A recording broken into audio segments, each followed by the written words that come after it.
All right, 97.7 Outlaw Radio FM listeners, you already know what time it is, and right here, right now, we actually have a hip-hop pioneer right here, live on the line. We have Ras Ceylon right here, right now. How are you doing this evening? Hey, yo, peace, peace. What up? Outlaw Radio, we in the building. It's Ras Ceylon representing, you know? I gotta say, man, first and foremost, it is definitely an honor to be able to speak with you, let alone interview you here this evening, man. So I hope everything is all good with yourself out there on your end. Oh, yeah, man, I'm out here in the Bay Area, actually reporting live, about to step into the Warriors, NBA kickoff game, banner night, ring night over here in the Bay Area. So, we, getting ready for a good evening.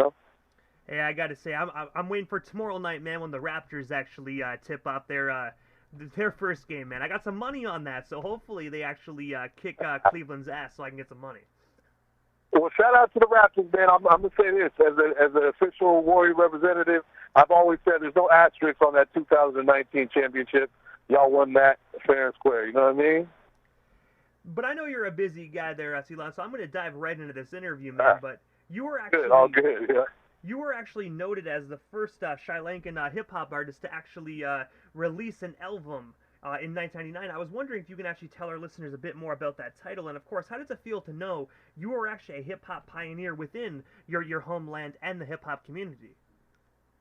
Man, that's interesting you use that word pioneer. Even when you said that earlier, it kind of tripped me out because, I pay so much homage to the pioneers of hip-hop culture, from Kool Herc all the way down, you know what I mean? And to have that word associated with myself is truly a blessing.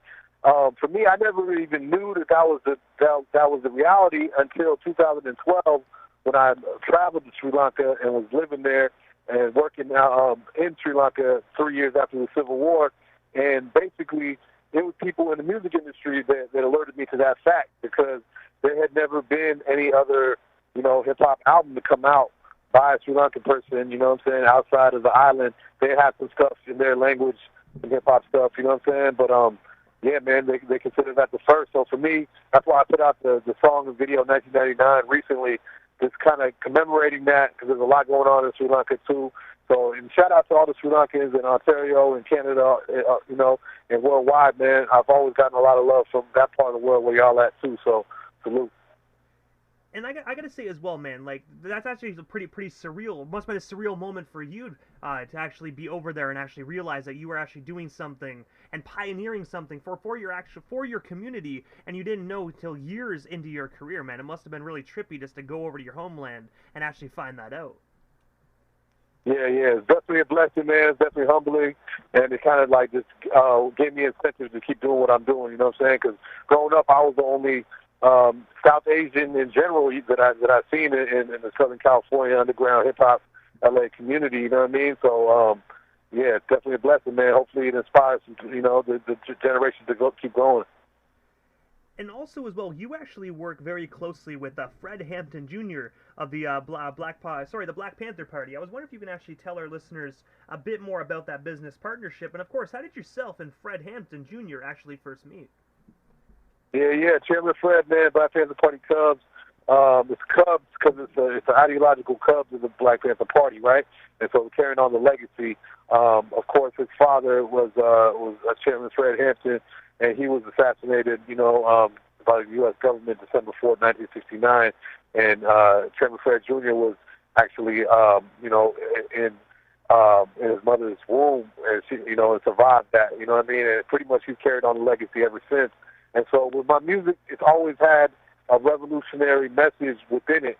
And so it was really almost about 20 years ago now that after Chairman Fred Jr. was a political prisoner throughout the 90s, he got out in the 2000s, and then we ended up working together because he kind of stepped to us as hip-hop artists in Oakland and was like, it's cool if y'all rap about the movement, but y'all got to get involved too and start working on these campaigns, whether it's for political prisoners or police terrorism, whatever it may be. Community needs, you know what I'm saying? So really it's that Panther action, you know what I'm saying? It's the theory and the practice.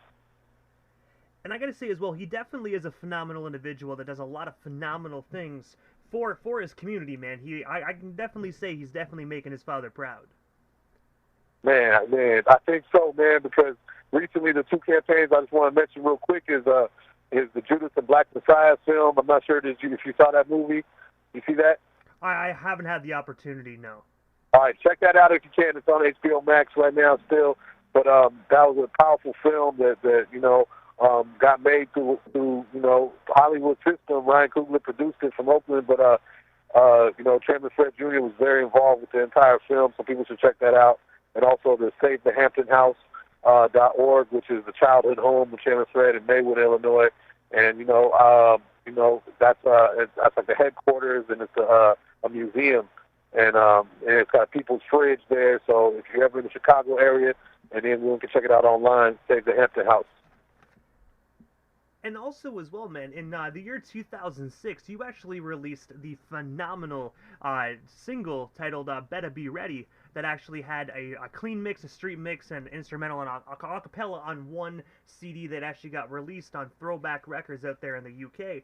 I was wondering if you can actually tell our listeners a bit more about this older single. And of course, is it actually still online to actually be streamed or listened to today in 2022? Oh, yep. You can definitely stream Better Be Ready featuring Stickman and Dead Prez and Sinister Z. Ras Ceylon, Better Be Ready. Man, that was the joint. In fact, the video is still on YouTube. You can search it up, and it's on my YouTube channel.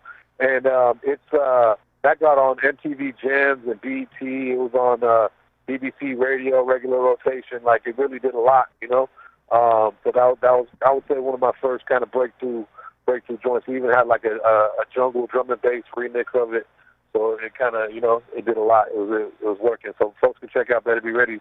Definitely a classic. Throwback Records. And also as well, I actually read that in your homeland, you actually had airplay on one of your singles titled Heel Lanka, where it actually gained popularity, but ultimately got banned from the airwaves. I was wondering if you can actually tell our listeners a bit more about that particular situation, and of course, why did this song actually get banned? Yeah, for sure. In fact, the single that preceded that is called Repatriation Time, and you can check out that video too. That song was actually number one on the radio for 2 months in a particular radio station in Sri Lanka, and Heel Lanka was kind of the follow-up single. And it was getting requested a lot. And, the message was about peace and unity and justice, for victims of the war on both sides. And, the Sri Lankan Civil War was from 1983 to 2009. So that was pretty much my whole life growing up, being a part of the majority group and understanding the plight of the majority minorities in Sri Lanka. Shout out to the Tamils and the Moors, Sri Lankans, Muslim Sri Lankans, you know what I'm saying? So I always, have been part of that kind of voice for justice, man. And even though the song was about healing, it was a peace anthem. The message then was a threat to the regime, and that particular regime that banned my music back then, they actually just got ran out of office this summer. It was like a year-long protest, and so now it's a different government in office, so it's kind of redemptive. So I'm hoping they get back to Sri Lanka one day soon. And if I'm not mistaken, as well, the first single that was on the air out there in Sri Lanka, actually, if I'm not mistaken, you actually got an award nomination actually for that song as well. Yeah, true. Yep. Best male artist. You know what I'm saying? That was for Repatriation Time. That was the single. So that was it was almost 10 years ago now. So I'm definitely hoping to get back out there, especially because the guys that banned me, they're no longer in power. So that's a good thing. And also as well, you are actually a registered member of the Universal Zulu Nation. I was wondering if you can actually tell our listeners a bit more about you becoming a Zulu member, and of course, what ultimately made you decide to apply and join in the first place? Wow, hold on, you did your homework, man. Hold on. DJ Moore, you really did your homework right here. That's crazy. That's what's up. Yeah, man, UZN, I no longer represent UZN, you know what I'm saying? If anything, I'll say the Zulu Union, you know what I'm saying? Because there were some issues that came to light about the founder of the Zulu Nation, Africa Bambaataa, that I definitely was against and I had no idea of until it happened. But in terms of my work with Zulu, this was all between about, I would say, 2009 to about 15. And basically, one of my brothers from my crew in Southern California, Last Man, he ended up starting the Zulu chapter. And so when my brother started the chapter, then it was like, that I was pretty much asked to become the Minister of Information of that particular Zulu chapter at the time. But I would say for the most part, man, the Zulu Nation, as you knew it, is defunct now because of the issues with Lance Taylor, so-called Africa Bambaataa. I gotta say, I definitely agree with that. Especially when an individual doing stuff like that, when you have such an organization with so many legendary hip hop artists and hip hop pioneers that are associated, man, that's definitely some bad business. It was a blow. It was a blow. I won't lie. That whole thing in 2014 was a blow because even here in the Bay Area, I was hosting and organizing Zulu Nation Thursdays, and we would have a meeting, open mic performances. You know what I mean? Art showcases, all kinds of stuff, dance battles, everything. It was real hip hop culture right there in West Oakland in the name of Zulu. And so this was at the time, you know, next thing we know, these accusations are coming, and you know, at first, keep it real, like, you know, I didn't think it was true because I'd been around this individual, and he never, you know, did nothing funny with me. So, you know, I kind of took it subjectively, but then I had a fellow Zulu reach out to me from the East Coast who was living here in the Bay and hit me up and told him what happened, and he told me what happened to him. So I was like, yo, you know, it's too much. And also, as well, you actually, on February 4th of 2022, so jumping ahead in the timeline a little bit, you actually teamed up with Timbo King and Tragedy Gaddafi to actually release the single, Frontline Generals. I was wondering if you can actually tell our listeners a bit more about this single, and of course, where can we actually buy or stream ourselves a copy of it today? Oh, man, yeah. Frontline Generals, man, big up. That's Dawa Justice on the beat, too. So, yeah, that came about. You know, I've been between, you know, Timbo King and also Prodigal, which we'll talk about, but, like, I've been working with the Wu, and so I originally I have an EP with Tragedy Gaddafi as well called Full Metal Jacket, but what we did is we flipped it, and now we did a whole EP with Timbo King and called Jacket Full of Metals, and you can expect that in spring of 2023, and yeah, man, that's the first single from that. We shot the video out there in Brooklyn, New York City, you know what I mean? And I gotta say as well, it definitely is a phenomenal video as well, man. And I do know as well that I believe, if I'm not mistaken, you were actually featured on Tragedy Gaddafi's 2021 album, Hidden Files, on the song FOD. If I'm not mistaken, it's been a while since I actually ran through that album. That's right. Yep. True indeed. Freedom of Death. Yeah, man. Big up to Tragedy Gaddafi, the Intelligent Hoodlum. Definitely, when you talk about hip hop pioneers, that's definitely when it comes to, you know, conscious rap. That's a conscious rap pioneer for sure. And he taught me a lot, man. It's been an honor to work with him really for a long time because he was even on my album with Throwback Records. We had a song, The Damage, back in 2008, you know. So we've been working for a while.